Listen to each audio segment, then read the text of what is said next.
यार, दोस्त, रिश्तेदार सब छोड़ सकते हैं, मगर एक ही रिश्ता ऐसा है जो किसी भी मुश्किल में, किसी भी मुसीबत में, चाहे कैसा ही वक्त हो, हमेशा साथ रहता है। वो रिश्ता है माँ बाप का। दूर किसी जंगल में एक छोटी चिड़िया अपने एक छोटे से बेटे के साथ रहती थी। जंगल में बदलते हुए मौसम के साथ भोजन का मिलना बहुत मुश्किल हो गया था। तोता चिड़िया के पास आता है। चिड़िया चिड़िया, क्या तुम भी जा रही हो ना?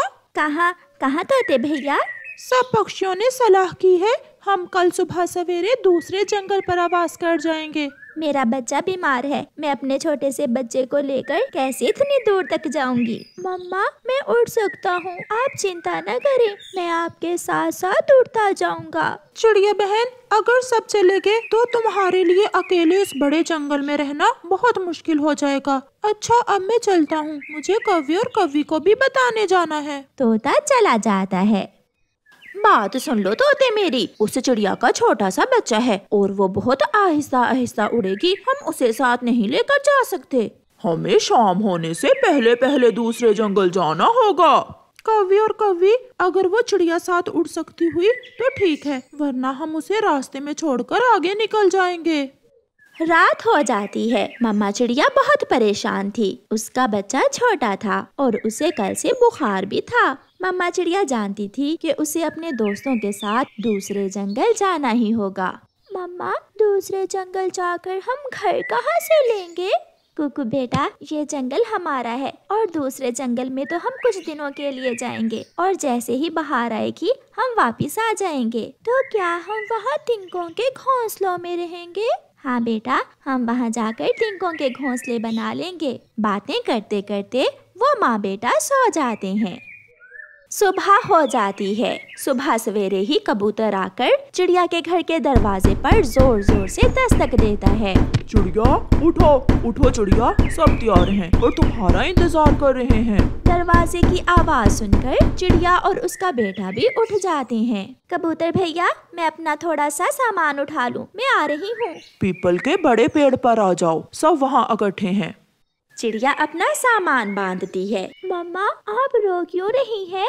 बेटा, इस घर में मैंने बहुत समय गुजारा है, इसे छोड़ते हुए बहुत दुख हो रहा है मुझे। मम्मा, आप ही तो कहती हैं कि किसी भी मुश्किल समय में हिम्मत और हौसले से काम लें। हाँ बेटा, और मैं रो कब रही हूँ? ऐसे कहते हुए कुकू की मम्मा मुस्कुराने लगती है।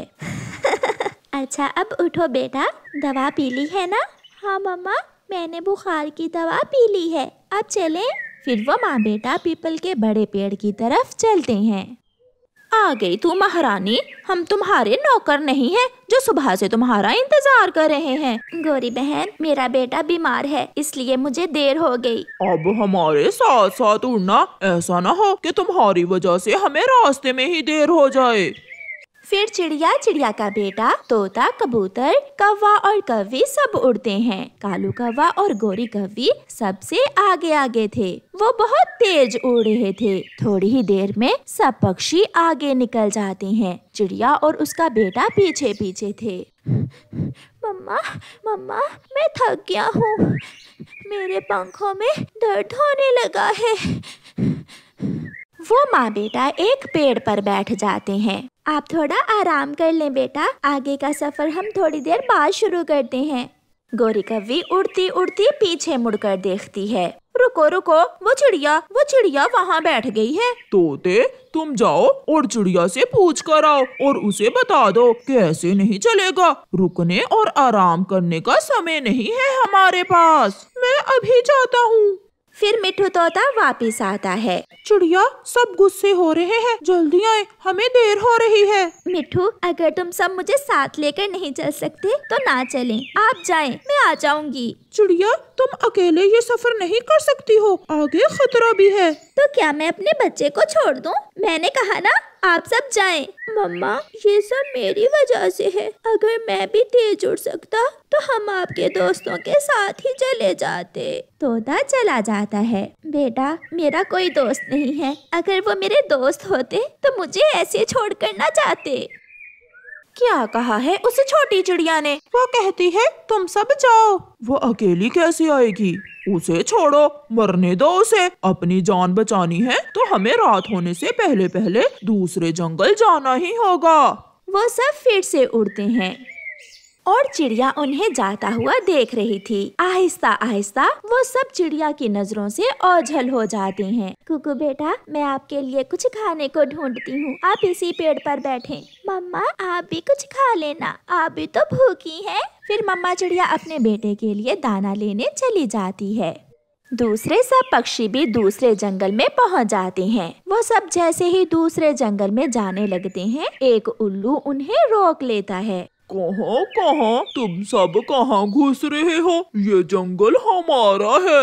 उल्लू जी, हम हर साल पतझड़ के दिन गुजारने इस जंगल में आते हैं। यहाँ हमारे तिनकों के घोंसले भी हैं। जाकर देख लो, बेरी के पेड़ पर जो तिनकों का घोंसला है उसमें अभी तक हमारे काले रंग के पंख पड़े होंगे।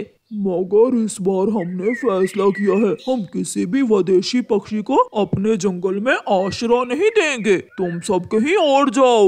ये तुम क्या कह रहे हो उल्लू जी? हम कहाँ जाएंगे? ये मैं नहीं जानता, तुम अब जा सकते हो। बहुत ही परेशान होकर सब पक्षी वहाँ से उड़ते हैं। रात हो जाती है और उन्हें अभी तक कोई सुरक्षित जगह नहीं मिली थी। कौवा, कौवी, कबूतर और तोता घने जंगल में पेड़ों पर बैठकर ही रात गुजारने का फैसला करते हैं। कौवी और कौवी, अगर ऐसे पेड़ों पर बैठकर ही रात गुजारनी थी तो हमने अपनी दोस्त चिड़िया को क्यों रास्ते में छोड़ा? क्या खबर थी ये कमबख्त उल्लू रास्ते में आ जाएंगे। मैंने तो सोचा था दूसरे जंगल जाकर अपने अपने घोंसलों में आराम से सोएंगे। अब तो कल ही हम सब अपने लिए तिनकों के नए घोंसले बनाएंगे। चिड़िया दाना ढूंढकर अपने बेटे को खिलाती है और फिर एक बूढ़ी फाख्ता चिड़िया को अपने घर ले जाती है।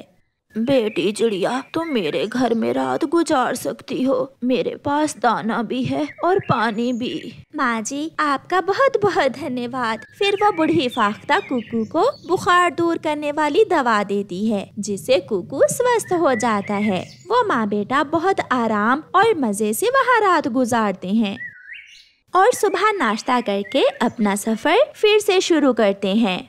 चिड़िया जब दूसरे जंगल पहुंचती है तो देखती है सब पक्षी बिना घोंसले बनाए ही पेड़ की डालों पर सो रहे हैं। कौवे और कौवी, तोते और कबूतर, उठो, उठकर अपने अपने घोंसले बनाने का काम शुरू करो। सब उठ जाते हैं। चिड़िया तुम? हाँ, मैं रात अपने बेटे के साथ छत के नीचे सोई थी और बूढ़ी फाख्ता ने मुझे दाना भी दिया और गरम बिस्तर भी। चिड़िया, मगर उन उल्लुओं ने तो रात हमें जंगल में घुसने ही नहीं दिया और हम यहाँ सारी रात जागते रहे हैं। चिड़िया, हमें माफ कर दो, हमने तुम्हें रास्ते में छोड़ दिया। सच्चे दोस्तों का मुश्किल समय में ही पता चलता है कबूतर भैया। फिर वो सब अपने लिए तिनकों के नए घोंसले बनाने लगते हैं। प्यारे दोस्तों, इस कहानी को लाइक, अपने दोस्तों के साथ शेयर और चैनल को सब्सक्राइब करना बिल्कुल मत भूलना। आपका धन्यवाद। बढ़ती हुई ठंड के कारण पक्षियों का अपने घरों को गर्म रखना बहुत जरूरी था। चिड़िया और उसकी बेटी गुड़िया घने जंगल से सूखी लकड़ियाँ इकट्ठी कर रही थी। मम्मा चिड़िया अपने कुल्हाड़े से लकड़ियाँ काटती और उसकी बेटी गुड़िया वो कटी हुई लकड़ियाँ इकट्ठी करके गठरी बना रही थी। मम्मा, जब आप छोटी थी तो आप भी अपनी मम्मा के साथ ऐसे ही लकड़ियाँ लेने आया करती थी। हाँ बेटी, जैसे मैंने ये सब अपनी मम्मा से सीखा है, ऐसे ही आपको अब ये सारे काम मुझसे सीखने होंगे। कालू के बच्चे, उठो और जंगल से सूखी लकड़ियाँ ले आओ। ऐसा ना हो कि जंगल से सूखी लकड़ियाँ ही खत्म हो जाएं। काम काम काम, जब देखो कोई ना कोई काम। तुम तो मुझे आराम भी नहीं करने देती हो। ऐसी ठंड में हम दोनों ही मरेंगे अगर सूखी लकड़ियाँ इकट्ठी ना की तो। वो चिड़िया हर रोज अपनी बेटी को साथ लेकर लकड़ियाँ लेने जाती है। फिर कालू कौवा अपने घर से निकलता है। वो उड़ता हुआ जा रहा था कि उसकी नजर चिड़िया पर जाती है। वो चिड़िया के पास जाता है। चिड़िया चिड़िया, मुझे कल से तेज बुखार है, प्लीज आप मुझे अपनी सूखी लकड़ियाँ दे दो। ये सब तुम्हारे काम ना करने के बहाने हैं। आलसी कौवे, चल भाग यहाँ से। आप अपने लिए खुद से लकड़ियाँ भी तो काट सकते हैं। छोड़ो बेटी, हम इसके मुँह नहीं लगेंगे। 2 लकड़ियाँ क्या मांग ली? चू चू ही किए जा रही हो छोटी चिड़िया। देखूंगा तुम भी कैसे इन लकड़ियों से आग जलाती हो। चिड़िया अपनी लकड़ियाँ उठाकर वहाँ से चली जाती है। कालू कौवा भी वो छोटी छोटी लकड़ियाँ जो वहाँ गिरी हुई थी वो इकट्ठी करता है। शाम हो जाती है। गुड़िया बेटी चले हम नदी से पानी भी आए और फिर घर आकर आग जलाते हैं ताकि हमारा घर गर्म हो सके। मम्मा और उसकी बेटी नदी पर जाती हैं। आज तो शाम होते ही आसमान से हल्की हल्की बर्फ रुई की मानिंद गिर रही थी। छुपा हुआ कालू कौवा चिड़िया और उसकी बेटी को जाता हुआ देखकर चिड़िया के घर में घुस जाता है और उनकी सूखी लकड़ियों पर पानी गिरा देता है। बहुत चू चू करती थी वो चिड़िया। अब मैं देखता हूँ वो कैसे इन गीली लकड़ियों से आग जलाएगी। कौवा वहाँ से भाग जाता है। अपने घर में आग जलाकर कौवा और कौवी बैठे हुए थे। गोरी गोरी मैंने भी उस चिड़िया की सारी ही लकड़ियाँ गीली कर दी। कालू बहुत मजा आएगा जब चिड़िया रोती हुई हमारे घर आएगी। गुड़िया बेटी मैं कब से आग जला रही हूँ मगर लकड़ियों को आग लग ही नहीं रही। मम्मा मगर हमारी लकड़ियाँ तो सूखी हुई थी, फिर इन लकड़ियों को आग क्यों नहीं लग रही? मुझे लगता है हमें इन लकड़ियों को आग लगाने के लिए कुछ छोटी लकड़ियों की जरूरत होगी। मैं अभी अपने पड़ोसी से कुछ छोटी और सूखी लकड़ियाँ मांग कर लाती हूँ। चिड़िया कबूतर के पास जाती है। कबूतर भैया मुझे कुछ छोटी लकड़ियाँ दे दो, मेरी लकड़ियाँ बड़ी हैं, शायद गीली भी, उनको आग नहीं लग रही, मेरी बेटी को ठंड लग रही है। चिड़िया बहन मेरे पास तो लकड़ियाँ नहीं है, मेरे पास तो हीटर है घर में। चिड़िया वहाँ से चली जाती है। चिड़िया कौवे के पास जाती है। कौवे क्या तुम्हारे पास कुछ छोटी और सूखी लकड़ियाँ हैं? चलो चलो भाग यहाँ से, बड़ी आई लकड़ियाँ लेने वाली। मैंने कहा था ना कि तुम भी उन लकड़ियों से आग नहीं जला सकोगी। चिड़िया रोती हुई वापस घर जा रही थी कि उसे कोई आवाज सुनाई देती है। चिड़िया चिड़िया रुको रुको चिड़िया। चिड़िया रुक जाती है। मैं जंगल की परी हूँ, ये सब उस दुष्ट कौवे ने किया है। उसी ने तुम्हारी सूखी हुई लकड़ियों पर पानी गिराया है ताकि तुम ठंड से मर जाओ। जंगल की अच्छी परी, वो मेरा पड़ोसी हमेशा मुझे तंग करता है। जो किसी का बुरा चाहे हमेशा उसका अपना ही बुरा होता है। आप ये हीटर ले जाओ, ये जादुई हीटर है। इस हीटर से तुम्हारा घर मिनटों में गर्म हो जाएगा। ये सुनकर चिड़िया बहुत खुश होती है और वो जादुई हीटर लेकर अपने घर चली जाती है। अब उनका घर अच्छे से गर्म हो चुका था। मम्मा अब तो हमें लकड़ियाँ भी इकट्ठी नहीं करना पड़ेंगी, ये जादुई हीटर तो कमाल का है। हाँ बेटी, उस कौवे ने हमारा बुरा चाहा मगर ऊपर वाले ने हमारी मदद की। फिर वो माँ बेटी अपने गर्म घर में मीठी नींद सो जाती हैं। सुनाओ सुनाओ चिड़िया, रात कैसे गुजरी? मजा आया हम कौवों से उलझने का? तुम्हारी लकड़ियों पर पानी मैंने ही गिराया था।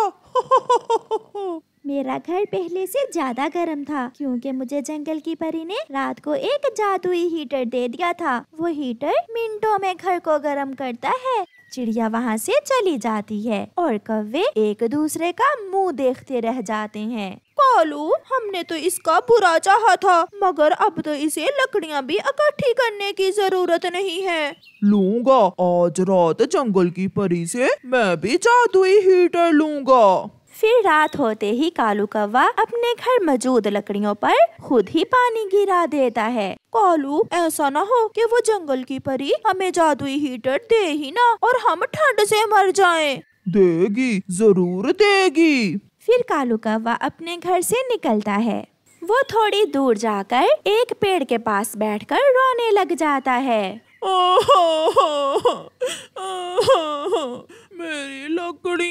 मेरी लकड़ियाँ गीली हो गई हैं। मैं मर जाऊंगा।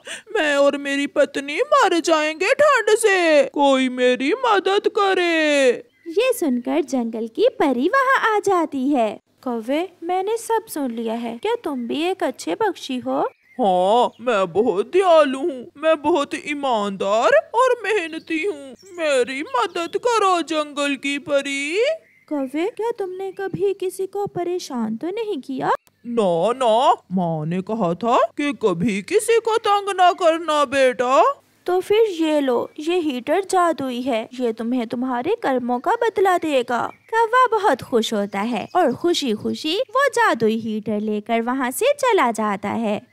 गौरी ले आया, मैं भी जंगल की परी से जादुई हीटर ले आया। मैं ऐसे रोया, मैं ऐसे रोया, मैंने अच्छे से नाटक किया और उस परी ने मुझे भी ये जादुई हीटर दे दिया। कालू जी, अब जल्दी से इसे चलाओ। फिर कालू उस हीटर के बटन को ऑन करता है, मगर उस हीटर में से तो ठंडी हवा आने लगती है। ये क्या गौरी, ये हीटर तो ठंडी हवा दे रहा है। कालू कालू, इस हीटर को जल्दी से बंद कर दो, मैं मर जाऊंगी, बहुत ठंडी हवा है।